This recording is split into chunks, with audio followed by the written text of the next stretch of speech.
contraportada es Juventud. Bienvenidos a nuestra sección Juventudes.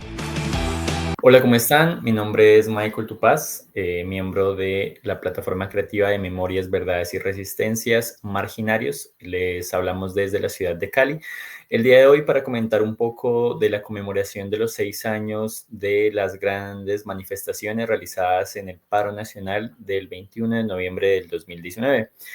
Se cumplen ya 6 años. Principalmente estamos recordando y rememorando la memoria de el compañero que cayó asesinado el día del 21 de noviembre. Se cumplen 6 años de total impunidad sobre este caso, aunque han habido varias transformaciones en términos de políticas generales para proteger la protesta pacífica. Todavía hay muchos avances que hacer. Primero quisiera recordar un poco lo que fueron estas grandes manifestaciones. Recordar que para el año 2019 la región latinoamericana estaba pasando por una serie de levantamientos populares y protestas masivas que se generaron a través de lo que nosotros consideramos es un agotamiento del modelo de la economía capitalista y neoliberal. ¿Cierto? Que a nivel interno de los países ha venido generando un achicamiento del Estado, una disminución del presupuesto público para los sectores sociales y para necesidades tan básicas como, por ejemplo, lo son la educación. Recordamos que para octubre del 2019 en Chile hubo un estallido social donde nace un poco esta imagen, ¿cierto?, que recorrió el continente de las primeras líneas que se enfrentan a las fuerzas formales del Estado y logran paralizar la ciudad de Santiago de Chile, movilizando una transformación política, cultural al interior de este país vecino. Lo mismo sucedió también en Bolivia, en Ecuador y en otros países de la región que aunque pareciera que están desconectadas un poco de lo que sucede en Colombia, encontramos algunos puntos que es necesario conversarlos. Como lo comentamos anteriormente, está la problemática frente al modelo de economía capitalista y neoliberal que se impuso en nuestra región, que limita a los estados a la hora de proteger a los más pobres, pero también consecuencias económicas de ver a la región latinoamericana como una región exportadora de materias primas y no enfocada en un desarrollo industrial que genere un trabajo y mayor dignificación para todos. Aunque bueno, este tema de la industrialización y del mejoramiento o este concepto de desarrollo económico siempre hay que verlo de manera crítica, porque en una economía capitalista es claro que siempre va a haber una necesidad de acumulación de capital, que es lo que mantiene vivo justo este sistema, y esa acumulación de capital no es posible sin una mayoría de la población que vive casi que en la miseria por los bajos salarios que necesita esta economía capitalista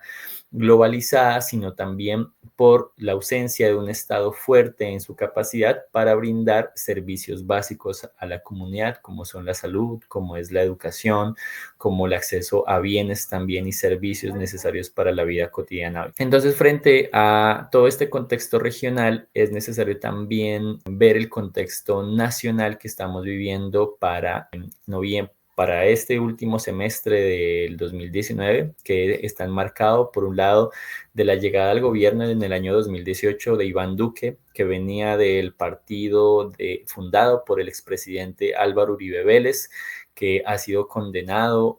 por delitos relacionados con el uso de testigos para tergiversar la opinión pública frente a líderes importantes de la izquierda colombiana, pero que está también relacionado con actividades que le han causado profundo daño a la sociedad colombiana, tanto en su institucionalidad como en sus bases. Podemos hablar aquí de los falsos positivos, del narcotráfico, el paramilitarismo en la política, todos estos hechos relacionados con este exgobernante que básicamente su gobierno se ha extendido por más de 20 años. Recordar que él estuvo en el cargo 8 años en los primeros años de los 2000. Luego viene Juan Manuel Santos también, que se reelige otros 8 años, durante el cual se realiza un proceso de paz. Ya hay un cierto quiebre con la política de seguridad democrática del expresidente Álvaro Uribe Vélez, pero pese a que hay un distanciamiento con esta idea de gobernanza de la seguridad democrática, no hay un distanciamiento de esas prácticas tradicionales de la política colombiana que están llenas de corrupción, de clientelismo, pero también de falta de inclusión de las bases populares, de las bases indígenas y afrodescendientes en la forma en cómo se construye país, y claramente tampoco hay un reforzamiento de las instituciones para garantizar una vida digna. Este acuerdo de paz va a ser muy importante a la hora de pensarnos esta crisis del 2019, porque si bien se logra firmar en el año 2016 un acuerdo de paz que se propone unos acuerdos para mejorar la calidad de vida en el país, pero más necesariamente para transitar hacia esa paz sostenible que necesitamos, ese posconflicto que era necesario nunca llegó. Y el gobierno del expresidente Iván Duque, que viene el partido del expresidente Álvaro Uribe Vélez, no solamente gana la contienda electoral frente a la posibilidad en ese momento de Gustavo Petro, sino que además lo gana con una agenda que se proponía recoger el rechazo al acuerdo de paz en el 2016 cuando se hace una consulta popular y gana el no, que fue liderada por el presidente Álvaro Uribe Vélez, el Centro Democrático y la derecha colombiana, sino que además de recoger este rechazo al acuerdo de paz, también se propone literalmente el hacer trizas ese acuerdo de paz. Hay que recordar que el desconocimiento de ese acuerdo de paz y el hacerlo trizas fueron palabras textuales que fueron hechos en las jornadas de campaña previos al día de elecciones. Y esa es la política que llega a gobernarnos en nuestro país, una política de derecha que viene a profundizar el modelo neoliberal y claramente cargada de corrupción y clientelismo, y mucho menos se piensa la necesidad de la inclusión, que va a ser un tema esencial que va a despertar con el estallido social que vendrá luego en el año 2021. Entonces, ese es un poco el contexto que estamos viviendo. También ya llevamos un año de gobierno y el descontento estaba relacionado no solamente con las políticas en términos generales de un gobierno de derecha desconectados de las bases sociales y de las exigencias del movimiento social, también claramente las exigencias de paz nacional y territorial de las zonas de conflicto, sino que este gobierno se propone una serie de reformas claramente que van a menoscabar la posibilidad de la construcción de paz y de la vida digna en nuestro país. En eso podemos hablar de reformas tributarias, de reformas en el sector educativo. Hay que recordar también que para esta fecha el sector de la educación pública a nivel nacional, principalmente la educación superior, venía sufriendo de un proceso de desfinanciamiento bastante complejo que era vendido como la posibilidad de que los mejores estudiantes de los colegios públicos pudieran tener la opción privilegiada de escoger en qué universidad estudiar, escoger entre las privadas y las públicas, lo que ocasionó claramente que las personas escogieran estudiar en universidades privadas en programas como Serpi lo Paga y la Generación E, lo que genera que una cantidad de fondos muy grandes fueran destinadas directamente a las universidades privadas para pagar matrículas increíblemente costosas como la Universidad de los Andes, la Universidad Javeriana, ICESI, la Autónoma de Occidente, en Cali, la Externado, en fin, tantas universidades privadas que tienen matrículas bastante costosas en relación con los costos de un estudiante en una universidad pública. Esto venía jalonando un proceso de desfinanciación bastante complejo que generó un movimiento estudiantil en el año 2018. Todas estas inconformidades y descontentos con este gobierno en términos generales hacen que se convoque para el 21 de noviembre del año 2019 un paro nacional convocada por el movimiento social y claramente las centrales de los sindicatos, tanto de profesores como de las empresas, que convocan a un paro nacional el 21 de noviembre. Ya este día pasan bastantes cosas muy interesantes. Por un lado está la masividad de las protestas. En las principales ciudades del país, las protestas se reivindicaron en su masividad, pero también en su capacidad de mostrarse de manera artística y cultural. También nace aquí un ejercicio bastante curioso que fue el del cacerolazo, que era una dinámica de protesta que sucedió en el cono sur de Latinoamérica durante las dictaduras, que se recoge y se reaviva en este escenario. Y hay que destacar también el gran engaño que sufrió el país en este momento histórico. Bueno, sucede que ante la masividad de las protestas, en este día el gobierno de Iván Duque decide convocar un toque de queda,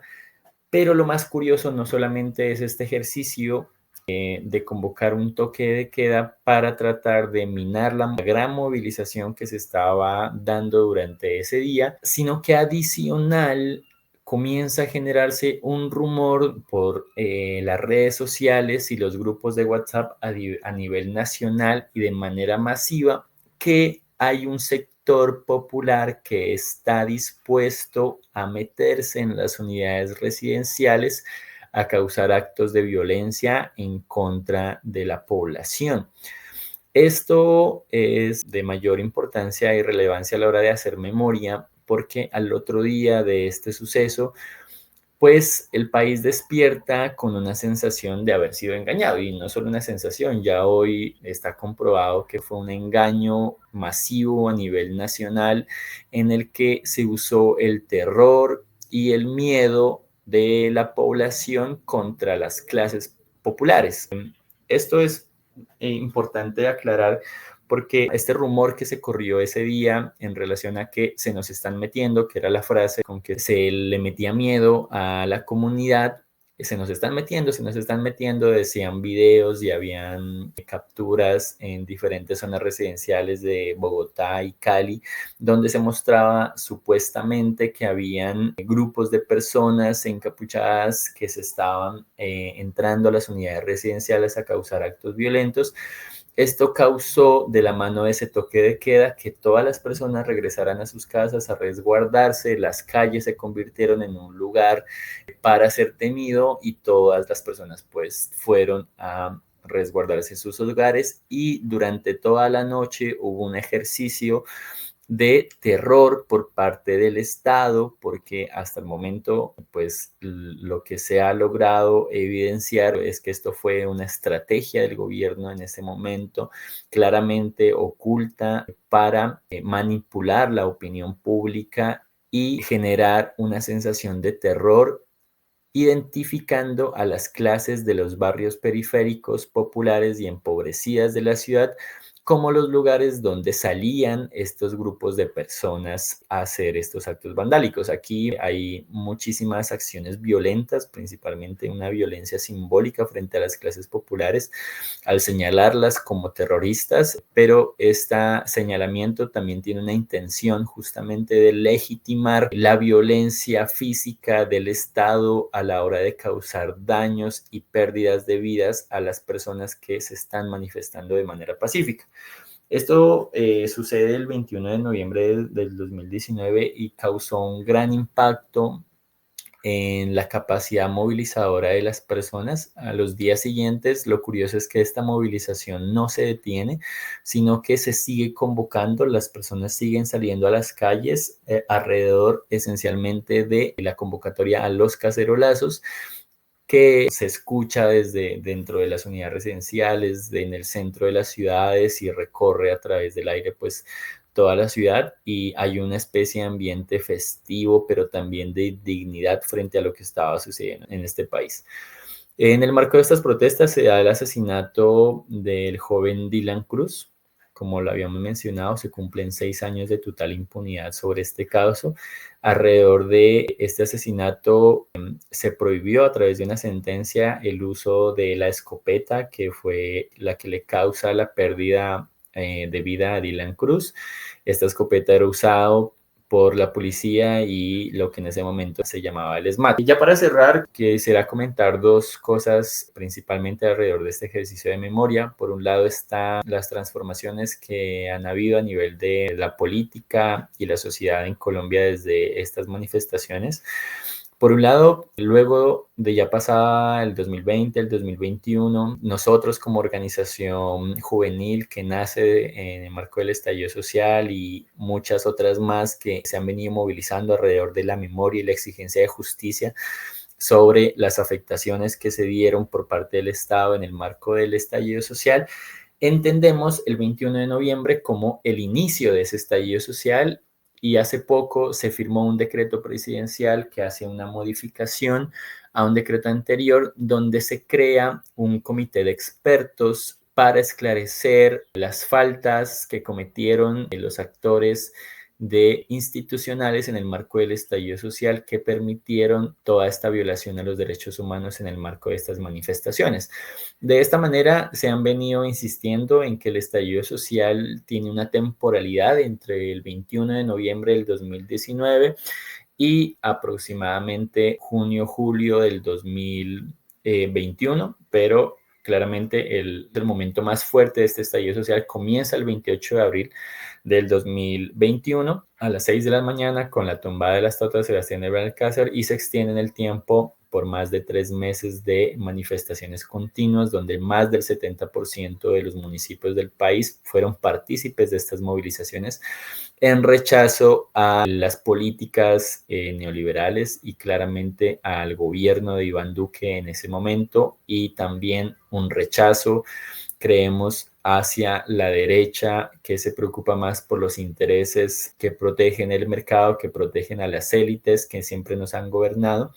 y no se interesan por las clases populares y más necesitadas de nuestro país. En el año 2020 hay un ejercicio también de grandes manifestaciones luego de que en Bogotá es asesinado un abogado a manos de la policía. Esto genera un levantamiento en rechazo contra la brutalidad policial que deja más de 13 muertos principalmente en Bogotá y muchas violaciones a los derechos humanos y afectaciones en diferentes ciudades donde se presentaron esas manifestaciones. Y ya luego pasamos al estallido social donde la cantidad de muertos a manos del Estado fueron muchísimas más, las pérdidas de ojos, afectaciones oculares también se masifican y en todos estos 6 años han habido varias modificaciones para fortalecer la capacidad del Estado para proteger la protesta pacífica, cosa que vemos con bastante desconfianza porque pese a que el ESMAD cambia de nombre y pasa a llamarse el UNMO, pese a que se prohíbe el uso de la escopeta que mató a Dylan Cruz y pese a que se han generado todas estas modificaciones y fortalecimientos, incluso dentro de la Fiscalía se generaron circulares para tener un trato especial sobre las manifestaciones públicas. El fondo de la situación que generó el estallido social, que genera este descontento social, pues no se ha atacado, ¿cierto? No solamente no se ha atacado desde los gobiernos de derecha, sino tampoco se han podido solucionar por el acuerdo de paz, por la falta de voluntad política del gobierno de Iván Duque. Y ya en el contexto del hoy, tampoco el gobierno del primer persona izquierda que llega a la presidencia en la vida republicana que llevamos como país colombiano tampoco ha logrado atacar las raíces del problema del malestar social. Y en esto hay que aclarar que nosotros apoyamos este gobierno, apoyamos toda la voluntad política que ha tenido para reconocer esas raíces de ese malestar social y la voluntad política que ha tenido para avanzar en las reformas sociales, pese a que no se han podido hacer a través de reformas profundas, sino que han sido a través de mecanismos que ha encontrado este gobierno dentro de diferentes instituciones para hacer avanzar la reforma agraria, para hacer avanzar el fortalecimiento de la educación pública, para hacer avanzar el fortalecimiento del trabajador. No se ha podido avanzar en las raíces profundas del malestar social porque no tenemos aún el suficiente poder en el Congreso de la República, que nos hemos dado cuenta es determinante para poder avanzar en esas reformas que nos permitan construir las paces que se necesitan a nivel territorial, local y nacional en nuestro país. Eso ha sido evidente que pese a que la presidencia tenga bastante poder y tenga mecanismos para poder llevar bienestar social, no basta solo con eso, sino que es necesario tener más congresistas en el Congreso de la República para que haya por fin una transformación institucional a través de reformas profundas que ataquen el problema de la tierra, el problema de la desigualdad, el problema de la pobreza. Y bueno, ese es un poco el ejercicio de memoria que hemos querido hacer acerca de esta fecha tan importante para el movimiento social.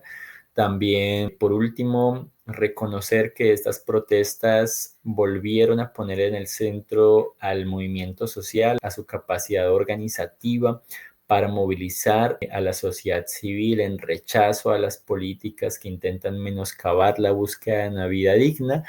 así como también muchas transformaciones en términos institucionales y en términos de renovación política. Creemos que han sido grandes avances que nos permiten caminar hacia ese país soñado, pero quedan todavía muchos retos por caminar. Algunos de ellos quizás estén centrados en la necesidad de ampliar el número de voces desde donde se construye ese imaginario nacional, y desde eso también se ha venido movilizando con bastante fuerza también el ejercicio de la necesidad de un movimiento constituyente, pese a que políticamente hubieran muchas trabas y peligros frente a este escenario. Sí creemos nosotros como organización, recogiendo la memoria viva del estallido social, que necesitamos una nueva institucionalidad, que necesitamos nuevos principios rectores del horizonte que construimos como país, y ese nuevo horizonte y esos principios vendrán del movimiento social, del movimiento popular, del movimiento indígena esencialmente y del movimiento afro, donde la solidaridad deban estar en el centro, donde la vida digna deban estar en el centro, donde la madre tierra esté en el centro y no los modelos de capitalismo y acumulación de poder de las clases dominantes. Este estallido social ha sido la apertura de varios campos en disputa, en todos los sentidos, la disputa de sentido, las disputas simbólicas para la construcción de ese sentido, y creemos que como juventudes y que como movimientos sociales estamos en el centro de esas disputas y hemos entendido la necesidad de poder llegar al poder institucional para transformar y permitir las transformaciones necesarias para construir una vida digna. Entonces aquí dejamos y cerramos pues este sentido homenaje a la memoria de ese levantamiento el 21 de noviembre, un llamado a mantener viva esta memoria, a mantener viva la movilización social, a mantener vivas las artes, las culturas y los saberes en busca de una vida digna. Muchísimas gracias y hasta luego.